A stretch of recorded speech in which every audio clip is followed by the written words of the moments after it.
We pointed out that there are 3 exceptions to the rule that you should not eat bread that is either made with milk or with something that's really meaty.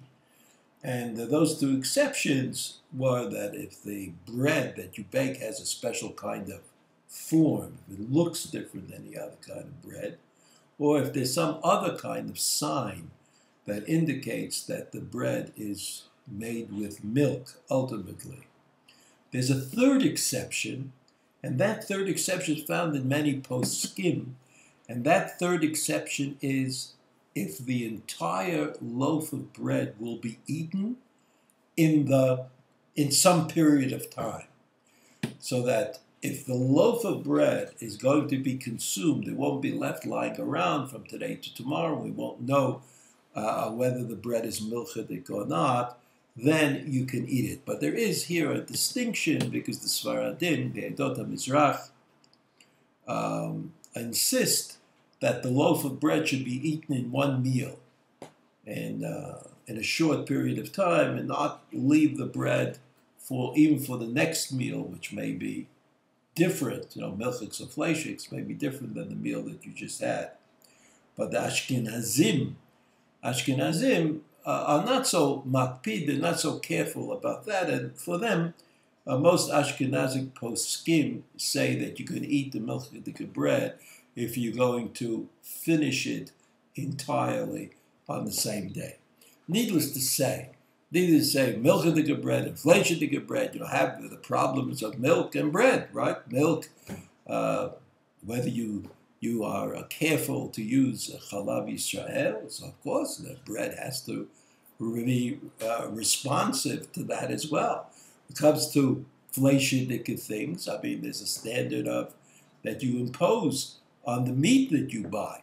And of course, you have to check and see if the bread that was made with some kind of oil or fat is on the standard of the basar, of the meat that you usually achieve. On the other hand, just to help us out here, look, the truth is that most breads don't have milk in it, don't have meat in it. I understand that in Europe, it's not so simple. You have to be a little more careful when you go traveling to make sure that you find out that the bread is kosher. Usually there's a rabbi in the area who can be consulted about this matter.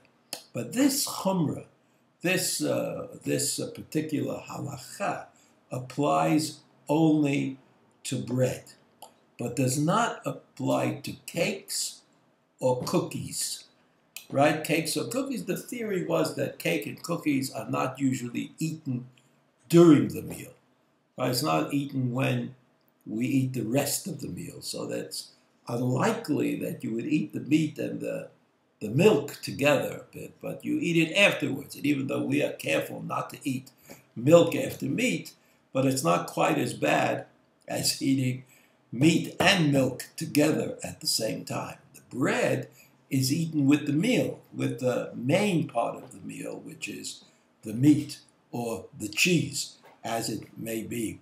But the cakes and the cookies are eaten usually after the main part of the meal, and therefore the halacha was not so stringent on the matter. So we understand that bread, we have to be careful. We have to look at the kind of ingredients you have in the bread, or today most packaged breads have hechsherim.